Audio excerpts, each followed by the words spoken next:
Welcome to Big Blend Radio's Food, Wine, and Travel Show, where we go across country and travel the world with members of the International Food, Wine, Travel Writers Association. Let's go. Welcome, everyone. You know, every second Tuesday, every second Friday, and every third Monday, we get to chat with members of the International Food, Wine, Travel Writers Association. I encourage you to go to their website, IFWTWA.org, whether you're a destination, a writer, a photographer, maybe a winemaker. Check them out. And today, I'm so excited because we first met Cherith back on our road trip show, and she represented Birmingham and beyond of Alabama. So we've got Cherith Glover Fulker on the show, and you can go to her website. I love her title. It is whatcherithInks.com. It's cool. She's smart. And what's so exciting is she's got a brand new book out through Reedy Press. It's called Secret Birmingham, A Guide to the Weird, Wonderful, and Obscure. Of course, if it's obscure, if it's wonderful, it's weird, I'm in. Right, Cherith? So welcome. It's coming out officially August 1st, but I got a sneak peek. So I feel very lucky because I'm going through it and I'm going, it's beautiful, number one. And as I'm going through, I'm like, and I've been through Birmingham, you know, and done interviews on Birmingham. I'm like, I had no idea. I didn't know you had the world's largest collection of motorcycles. I'm glad you know. That means that this book is going to be relevant. So I'm excited to hear that. I had no idea about the industry. You know, I think a lot of us go Civil War history, right? Mm-hmm. And good food. We know you guys have good food. Yes, the best food. I didn't know about the distillery. Actually, I think I did because you talked about it on the road trip show, the podcast that you're on, but I didn't know like mining history. You know, I think I did, but years ago. So it's like, I wonder how many people in Birmingham forgot their history, like, and are going to use this book to go, oh yeah. You know, I think these kinds of books are big for that. Yeah, I actually hope that will happen. I know that there will be a lot of residents who will look at the book and might say, hey, I knew this, but I hope that they will find something or learn something about whatever that thing is that they didn't already know. And I really hope that people who are not local to Birmingham will use it as an opportunity to come and see what Birmingham has to offer. Yeah, and I think what's cool though is like people will know things like the Vulcan statue, right? But maybe not know that it's the largest iron cast iron statue in the world. Yeah. So that's one of those things that you really don't think about. So if you want to see the largest cast iron statue in the world, you got to come to Birmingham to do it. Wow, the Vulcan. Well, you have a Vulcan Park, right? Yes. So actually the statue is in Vulcan Museum and Park. Okay, so that's the thing. What I was saying is like people may have already seen the statue, know, oh, there's the statue, but not know it's like this world landmark. So that's the cool thing. But yeah, this mining history is a big deal, and the industrial. Right. Actually, that is what gave Birmingham its multiple nicknames. So Birmingham is known as the Iron City because of its iron making history and past. And also it's known as the Magic City because how the city just kind of grew because of that mining history. So I think that'll be really good for a lot of people to know. And this area has... when I was doing the research, a lot of books and people told me that this area has everything that you need to make iron in a certain radius. So it was a big deal, you know, because you just don't find that in other areas. So I was really excited to hear that and to put that in the book because I knew that if I didn't know it, that other people might not know it too. So it also seems like through the book that you have a lot of urban parks and trails that you may see and sometimes see a waterfall or stream. And that seems to give Birmingham like this nature city quality of life. Yeah, that people may not think about, because when you think about Birmingham, you do think about the city, but I don't think people appreciate or know that we have so much green space. We have a really large state park in our area and lots of other parks and opportunities for you to do all sorts of outdoor activities. So I think that it's just really nice to know that in addition to the city, there's also spaces for people who love outdoors to come to our area. I know there's that National Wildlife Refuge that we love to go to. Is it Wheeler National? I think it is. It is the Alabama Wildlife Center that's inside Oak Mountain State Park. No, it's a little bit outside, and you have these big cranes that come in, the birds that come in the spring. I don't know, maybe I don't know, but it's all spread out. It's like the surroundings of Birmingham are all these, you know, bird watchers go to it, and it's a seasonal thing. So maybe they're headquarters are in the park that you're talking about, but there's like these just separate areas. And that's kind of how we started to investigate Birmingham. But the Civil War history, I really want to touch on that because that is iconic and people should know about that. And I know there's so many civil rights trails, which is so important that we go and do. Does this connect to I'm getting my trails mixed up, but there is a civil rights trail that goes through the National Park Service. And yeah, you have one, right? There's an actual. There's over 100 stops on Civil Rights Heritage Trail. I talking about all these other trails, like 100 stops. All right, excuse me. So, and I know that is very well known. And I also knew that even though this book is supposed to be secrets, right? I knew that there wasn't a way that I could tell Birmingham story without mentioning our contributions to civil rights. So I definitely have lots of that in the book. So really excited to put that there and to just shine that light on our history that makes us so well known. And I included so many other things in addition to that. So I want people to know that there's that. And if you've already seen or if you already know, then that kind of gives you a start because a lot of people, the Birmingham Civil Rights Institute, and they know 16th Street Baptist Church. But again, they don't know that there are over 100 stops on the Civil Rights Heritage Trail that they can continue their learning and continue their appreciation for the civil rights history here just by coming to Birmingham. Well, it's important because a lot of our history is actually being erased right now. So right. I'm just saying it's important that these places maintain it, Right. So I think that's a really crucial part there. Right. Okay, so then not only, the natural spaces we're talking about, and, here's the cast iron we're talking about, motorcycles, right? We got to get into that because that's road tripping. And I know you like to road trip. Baseball seems to be a big deal. Sports is a huge thing in Birmingham. Absolutely, it is. And we have the oldest baseball park in the country here in Birmingham, Rickwood Field. And there's a lot of history there that I won't go into that I'll have to save you, for people to read the book, but and they have still events there to this day. And so yeah, they just celebrated their 100th anniversary. So there was a big event there and they continue to host events. There's events coming up this weekend. And so I love that they keep that alive. And also when they're not having events, they sometimes host just private tours. It's a museum because it is pretty much intact from its original inception. So I love that we have that piece that we're able to celebrate in our area. Well, when you think about America, there's baseball comes to mind, right, as being like an American thing, right? Mm-hmm. The other thing is jazz and jazz music. And so you've got one of those in there too.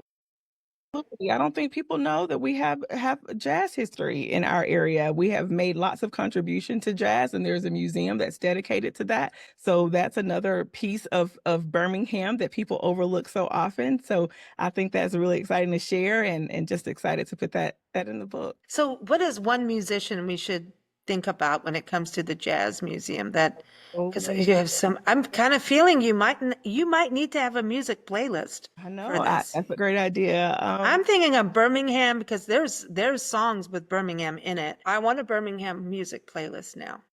I have friends in Birmingham that are musicians that wrote songs about Birmingham. I think we need to do a music playlist. Can I help? I want to work with you on it.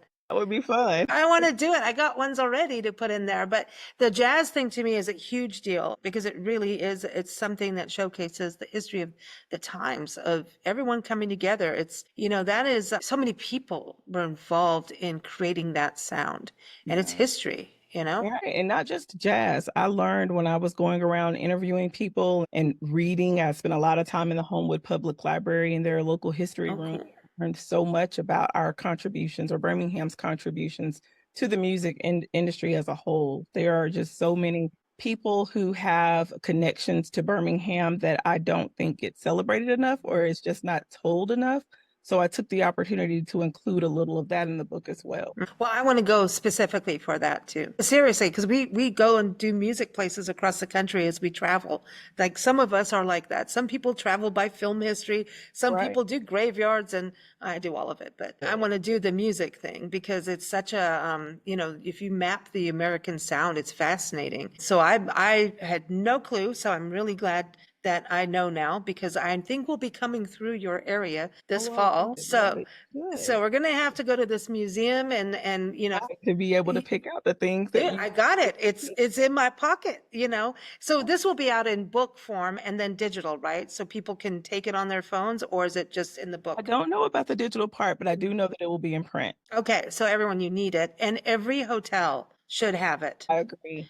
I agree. Every shop, every restaurant, the distillery needs it. That is the plan. I actually have some events lined up at several of the places in the book. I've had some great community partners who are really excited about the book as well, and they are hosting events, partnering with me to host events. So I'm really excited to be able to not only be able to shine a light on these particular venues and sites in the area, but just to get other people to see these things that we have right here in the city. Talk about traveling. Yes, I love to travel so much. And I go to places and I talk about the things that are in those areas. And then one day I just thought, I should be helping to tell my own story. I've lived close to Birmingham my entire life. I've always lived in Alabama, but have never lived more than a couple of hours away from Birmingham.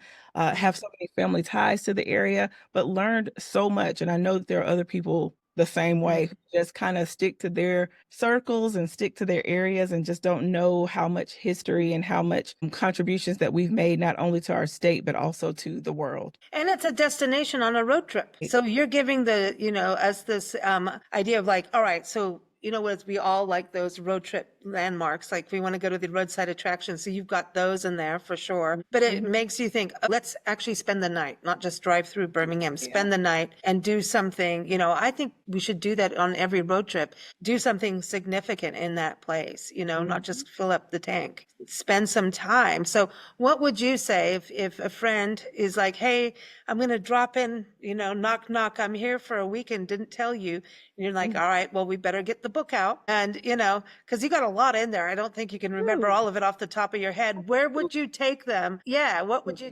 Great question. I think that I would want to know what they're interested in, because that was one thing that I really was intentional about too. It's not just looking at historic things, but also like quirky landmarks and also people and murals. There's a lot of things. So I think I would like to know what the person was interested in and then maybe craft some ideas from there, because there were just so many there's just a variety of things that I put in the book that I think will appeal to a lot of different preferences. So if you're someone who is really into landmarks, there's there. If you're someone that's into like military things, there's that. If you're someone who's into aircrafts, there's that. Like there's just, so many different art, music, food. Couldn't write a book without food. I try to not put too many restaurants, but we have historic restaurants. We have James Beard nominated restaurants. We have very quirky statues that people are like, what is that? But they may not know the story behind it, even local. So I think it's just nice to be able to share those things. And I think I would want to know again what they were interested in and then kind of craft from there. And if they weren't, I would just kind of take them around to show just a little bit of all of it, without again too much. There are those things that I think you have to see. You got to see Vulcan if you're in Birmingham. But I also, did you know that you could drive a Porsche on the track at Barber Motorsports if you take, the Porsche track experience? That's in Birmingham. And so there's just something to tickle every fancy, I say, in the area that just goes beyond those things that are in the traditional guidebook. Yeah. And now what about family? Because I know you're a mom.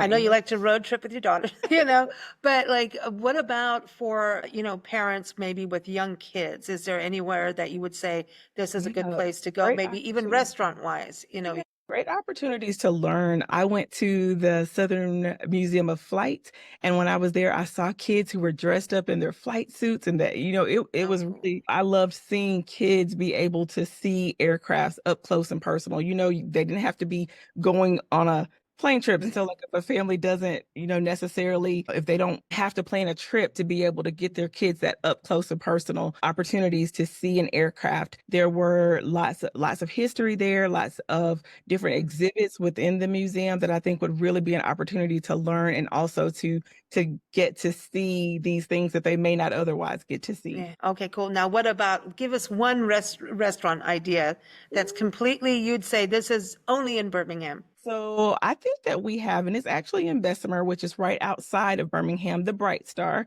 It is the oldest restaurant in Alabama, and they serve a variety of foods. And I think that is one of those things that you got to go to. They have lots of old photos up on the walls and just opportunity to eat and learn. So I think that would be where I would send people. What about lodging? Because you got some historic hotels out There also, and I'm gonna have to go with the Redmont Hotel just because it is an old hotel in the in Alabama also that we have right here in Birmingham. Lots of celebrities have stayed there, so I think that there. there's that aspect. So if you're someone who's into like staying where Aretha Franklin has stayed, or staying where Hank Williams Jr. or Hank Williams Sr. has stayed, then that's a place. To be where Aretha was. Are you kidding? Right there, you can walk around and see some of the other things that I have in the book. And I think the hardest thing for me, Lisa, was choosing what to put in the book. And in the acknowledgments, I say thank you to Birmingham for making that such a rewarding struggle. Like, it was really hard for me to determine what to put in the book and what to leave out. And what I've done to be able to shine some light on some of the things that I wasn't able to put in the book because I only had so much, right? I have been hosting events or having planning events at those areas so that we can still say, hey, we're going to have coffee and conversations at Alicia's Coffee here in the A.G. Gaston Motel. So that's opportunity for two other places to get some eyes on them without being. So that has been kind of my plan, is to make sure that we get as many things seen in Birmingham as possible. So I think you're already planning a second book is what I'm thinking. it sounds like it, right? Yeah, it does. Well, let's talk about your journey in this, because I know that you come from an education background. What got you into the world of travel and travel writing? So in 2020, my kids went off to college. My youngest kid went off to college, so I had no immediate, I guess, parental responsibilities. I didn't have to take anyone to practice or do any homework. I didn't have that anymore. I was an English teacher, creative writing teacher. I've always loved writing, but never really pursued it. And I then had all this time on my hands in 2020. We were home because of the pandemic. Yeah. I was really able to focus on something that I had been wanting to do for a really long time. I started my blog in 2020, August of 2020. So it's crazy that it's almost been 5 years. 5 years, yeah. 5 years. And I started writing about self-care. And it kind of morphed into travel. I got my very first opportunity to write for Gulf Shores and Orange Beach in Alabama. And I got the bug after that, and have really enjoyed being able to do something that I love, traveling and finding a way to be able to support that without going into the savings account. So I've been going and partnering with places to write stories. And it's been two of the things that I love. And I'm just happy that I've been able to pursue something that I didn't even know was a thing until I had, like I said, all this time on my hands to be able to write and travel. And I love marrying the two of those things together. It's been very rewarding. It shines through in your site, and then also even the book. It's like everything's positive. It's like you're excited about things, and that's refreshing, isn't it? I try to be really truthful. I'm really into slow travel, which is different for, a lot of people. Some people don't think about it, but, I'm really into like this empty nester phase of my life. So, I love the Disney worlds and I love the big cities, but it's not something that I have to do right now. I've done those things, and I probably will do those things more when I have grandkids. But now I'm really able to go to places and do exactly what I did with Secret Birmingham. I'm able to go and look closer. So I felt like I felt like a gumshoe when I was doing this book, because I was really able to like throw on my trench coat, get my magnifying glass, and look deeper into what areas have to offer. And again, after I did that in other places, I said, hey, I need to do this right here in my areas. That's cool. I mean, you got to think about 5 years and then getting, from self-care and then going into travel, and then you went to Gulf Shores. So I'm thinking bushwhackers, the cocktail is part of self-care. Yeah, absolutely. Yeah. In reasonable amounts. Yeah. My mom's sitting right here and she's listening, Nancy, and she's all, oh, yes, it is. Yes, I want one now. I'm like, it's a little too early. No, but when you think about your journey in these 5 years, I mean, obviously it's not a 5-year thing because of you teaching, and then also creative writing in English, right? So then Mhm. this has actually been part of your life. And you traveled too as a kid, right? So Absolutely. this is all part of your life's work, but then you already have a book. So you've got to be pretty proud right now, you know? Very proud of it. I am very proud. I did want to add also that in the book, I did take the opportunity, because I'm the author of the book, I was able to add a few personal things. So it is focused on Birmingham, but there are a couple of things that are outside of the city of Birmingham. I gave a nod to my hometown, Talladega, Alabama. So I was excited to be able to put a piece of that in there, and also a piece of, I say, the men in my life. There's a nod to my dad, or there's a nod to my husband, there's a nod to my son, in very, inconspicuous ways that only I will probably know, or maybe people that know me and my family. But I was happy to be able to put a piece of myself in the book as well. So it is about Birmingham, but it is kind of a piece of me as well. And it's told from my perspective. And it's just, I really love the opportunity to work with Reedy Press in this way, because they really gave me the ability to be able to write this book in my own way and still be able to fulfill the requirements that they had for the book. So that's awesome. That's awesome. Now, you've been a member of the International Food, Wine, Travel Writers Association for what, a year? Under a year, yeah, just yeah. See, this is so cool. So I know that some of if we say IFWTWA, everyone, it's easier. I've done these books. I know, like Amy Piper did one for Michigan, and and then Lisa Evans did the 100 Things to Do Before You Die in Coastal Mississippi. Everybody needs to do a lot of things before we die. Like, get on it. Like, part of IFWTWA and having those resources. And being able to talk to people who've done it and who've been so encouraging. So yes, it's really been great. And being part of the organization just opened my eyes to the other opportunities that I didn't even know existed. So that's been great. Getting ready to go on an IFTA trip next week. So I'm excited. Oh, where are you going? We're going to Concord, California. Oh, nice. There's wine up there. 3 or 4 other writers. So nice. Now, did you go to their conference last year, or do you plan on going to one?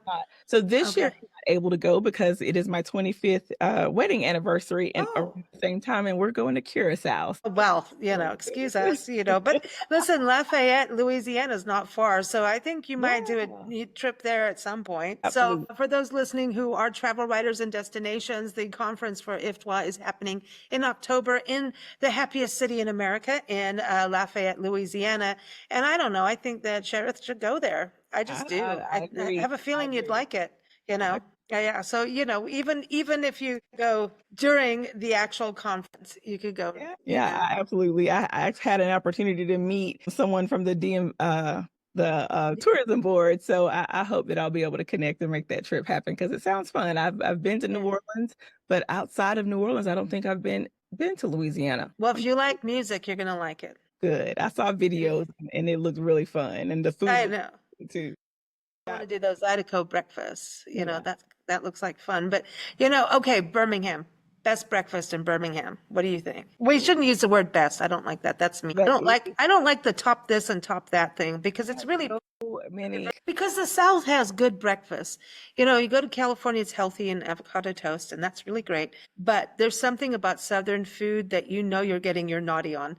Like, So I think this is so unfair, because it's probably not the truth, because I am so like a creature of habit when it comes to things that I like. And I really love the biscuits at Ruby Sunshine, Ruby Slipper. It all goes back. I think it started in New Orleans, but we have one here in Birmingham, and I love the biscuits there. And I was able to do a biscuit making class there. So that was fun. Oh, wow. There. But you're right. There are so many great places. I have my eye on this place that's opening up very soon downtown. So yeah, I really love too the chicken and waffles, because that is so. Do you know what? I've never had it yet. Really, but there's a place called Yo Mama's that you need to try. Great chicken and waffles. So all right, I'll do it. Why not? Why not? I'll go to Birmingham, get chicken and waffles. We got to go walking in the park. I want to go to the motorcycle museum. Well, you should do that. We need to do that. I didn't even know, like, at all. I kept going, I didn't know. Guinness Book of World Records. So again, like, who knew it? I think we take it for granted because it's right here. People don't think about the significance that many of the things in our area holds. Well, it's like you went on a big treasure hunt. Yep. Absolutely. You're right. And that's fun. That's a fun thing to do. And you met a lot of people doing it too, right?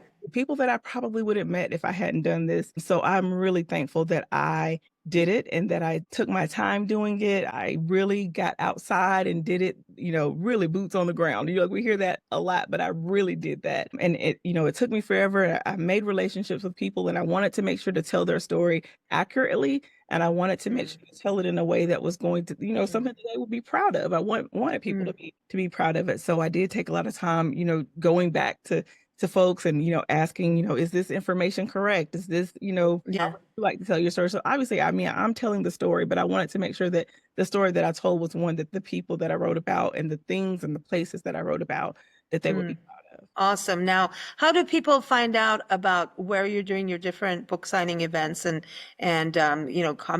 conversations that you're hosting throughout the city? So I think the easiest place, you can follow obviously the book on Facebook and Instagram. It's Secret Birmingham Book in both places. But if you want to go to one place, you could go to the Reedy Press website and look for Secret Birmingham, and they will be putting all of the events and all of the appearances that I have on the website there too. So, and you can also go to CherithInc.com. And you absolutely can. Yeah. I love that. That's such a good title. So it is so good to have you on the show. Everyone, also for the International Food, Wine, Travel Writers Association, you can go to IFWTWA.org, and we'll put all the links that we can so you can get the book. It's on Amazon already, so you can pre-order. And I'm going to tell you, all authors love their pre-orders. It helps them become a bestseller. So I think we got to, it's got to be, order through, I know, go directly through there. There's all those things you can do, pre-order and make, Secret Birmingham a bestseller, because we like alliteration. Make sure to keep, follow, like I said, social on Instagram, because I'll be putting things there. I want people to be, do scavenger hunts. I want people to show me where they are and show me, that they went to the places in the book. That would make me so happy. Can't wait. I might have to meet you for chicken and waffles, Lisa. Absolutely. Good thing about the name of that distillery too. So I would love to tell that story too. So you come right on. All right. Thank you for listening to Big Blend Radio's Food, Wine, and Travel Show, featuring members of the International Food, Wine, Travel Writers Association. We encourage you to visit their website. We say IFWTWA, which is IFWTWA.org. You can also follow us at bigblendradio.com. Happy travels, everyone.